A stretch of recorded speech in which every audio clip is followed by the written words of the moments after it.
O álcool, ele atrapalha o emagrecimento? Atrapalha, e pode atrapalhar muito mais do que a gente imagina.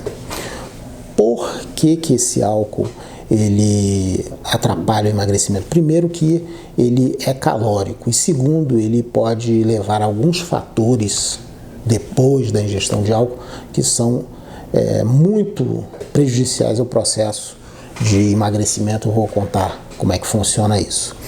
Agora, como é que eu evito de não atrapalhar o processo de emagrecimento ingerindo bebida alcoólica? Uma das formas é comer carboidrato antes da ingestão de álcool. Poxa, mas o carboidrato já não tem caloria e o álcool já não é calórico? Sim, o álcool é calórico e não é pouco calórico. O álcool, cada molécula de álcool ele tem 7 calorias por molécula. A molécula de gordura tem 9 calorias e a molécula de açúcar, de glicose, ela tem 4 calorias. Então o álcool é quase 2 vezes mais calórico do que o açúcar. Então como é que eu vou juntar carboidrato com álcool? Mas isso aí é para evitar um processo de hipoglicemia. Por isso que eu tenho que ter uma ingestão de carboidrato antes e durante a ingestão de álcool para evitar esse processo de hipoglicemia que pode ser muito grave. O que é a hipoglicemia? É a queda de glicose no sangue. Quando a pessoa vai passando o tempo, ela não vai ingerindo aí um carboidrato, essa glicose vai baixando, ela vai baixando até ficar num nível que fica insatisfatório para o corpo a nível de energia.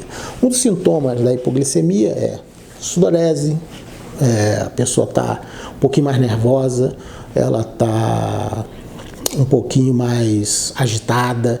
Isso porque o corpo liberou adrenalina, essa adrenalina foi no tecido adiposo, liberou gordura para compensar o nível de energia do corpo, já que caiu a glicose, então o corpo diz o seguinte: vamos usar mais gordura. Por isso que a pessoa fica um pouco mais nervosa. Outra via de queda de glicose com sintomas é a menor liberação de glicose para o cérebro.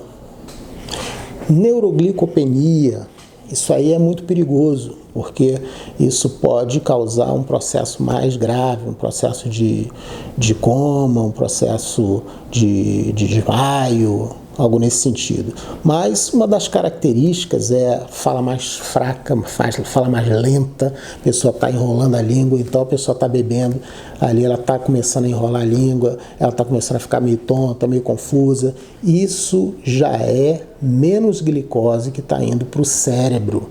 Então isso é um sintoma de hipoglicemia. Então o que tem a ver o álcool com a hipoglicemia?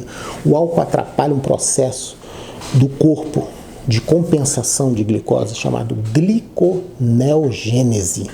Gliconeogênese é a nova formação de glicose. Quando você tem uma queda de glicose no seu sangue, vai caindo,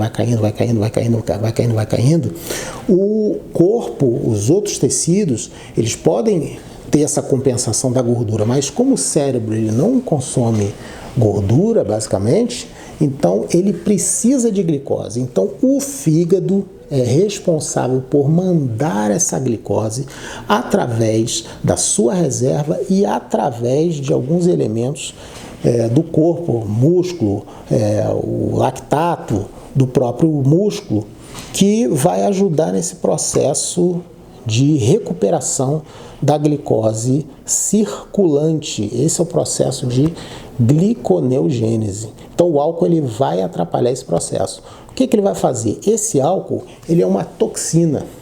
Como ele é uma toxina, ele não pode ficar no organismo. Então esse álcool no fígado ele é oxidado a acetaldeído, ele é oxidado a acetato, e isso vai fazer com que suba um elemento chamado NADH. Isso vai reduzir o piruvato a lactato, vai reduzir o oxalacetato a malato, vai evitar evitar o processo de formação do fosfonilpiruvato e glicose de novo.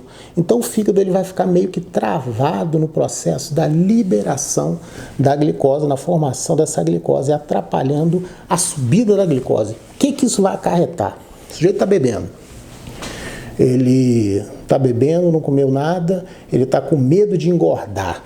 Então ele saiu para a noite e tal, ele só está bebendo, não está comendo nada. O que vai acontecer? Vai cair essa glicose, vai cair essa glicose, vai cair essa glicose, vai cair essa glicose, ele está bebendo e às vezes ele está comendo um petiscozinho só de proteína. Essa glicose vai cair e ele, quando ele sair dessa noite aí, ou sai de uma boate, ou sai de uma situação, numa roda de amigos ali de bebida e tal, às vezes ele vai acabar num cachorro-quente, ele vai acabar num sandubão desse aí ele chega, come um sandubão desse, às vezes um cachorro-quente, toma um refrigerante, chega em casa, ainda come um doce, abre a geladeira e ainda come um doce, ou abre a geladeira e ainda toma um refrigerante, ele vai dormir. Isso aí é para compensar o processo da hipoglicemia que ele teve. Só que isso é um distúrbio que ele provocou, um distúrbio alimentar que ele provocou. Isso vai aumentar demais a quantidade de calorias. Numa refeição dessa, de um sanduíche com refrigerante, com uma quantidade de refrigerante mais um doce, ele pode chegar facilmente a 3.000 calorias numa refeição dessa. Depois que ele come, às vezes ele pode acordar ainda, ou na manhã, ou num determinado horário que ele próximo ali da manhã, com muita fome ainda, porque ele pode ter uma segunda hipoglicemia. Uma hipoglicemia pós-pandrial, que é depois da alimentação, porque ele comeu demais, a glicose estava baixa, ele comeu, subiu a glicose excedeu e o corpo começou a produzir um hormônio chamado insulina para baixar essa glicose. Mas só que às vezes a produção de insulina é muito forte, baixou demais a glicose, ele teve uma outra hipoglicemia. E aí ele vem a uma segunda dose de refeição muito mais calórica do que o normal. Então, nesse dia, dessa noite para esse outro dia, ele pode ter ultrapassado aí algo em torno de 6.000 calorias com muita facilidade. Isso é responsável por atrapalhar a semana da pessoa. Então, o resultado que ela teve de perda de gordura na semana, ela recuperou nesse dia. Então, outro fator de engorda do álcool é o processo de desidratação, já que o álcool ele aumenta a diurese. Então ele começa a urinar, ele baixa a hidratação, o corpo ele vai ficar com mais sede. Mas só que muitas vezes a pessoa não tem essa percepção de sede. Ela confunde a sede com a fome, principalmente se ela não tiver o hábito de beber água. Então ela vai pensar que ela está com mais fome. Aí ela come mais ainda para compensar esse efeito aí da sede. Então é outro fator que pode engordar. Qual a solução para a pessoa não engordar e ela foi beber e não engordar? Beber devagar. Então, quando você bebe devagar, o seu corpo ele tem condições de metabolizar, ele tem velocidade para metabolizar os efeitos do álcool. Ele usar aquele álcool ali e formar esse acetato com mais liberdade, então os efeitos nocivos do álcool ele vai ficar um pouquinho menor. Outra coisa é comer antes de beber.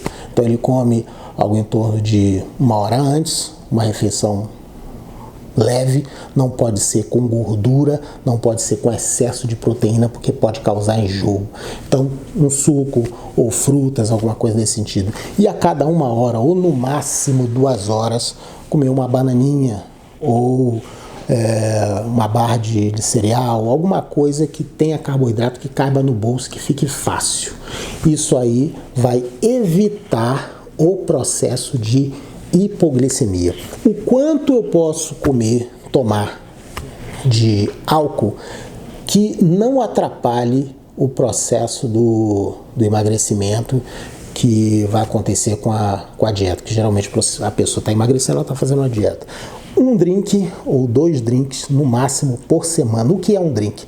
300 ml de cerveja ou uma dose de uísque ou uma taça de vinho pequena. Isso vai dar aproximadamente 200 calorias.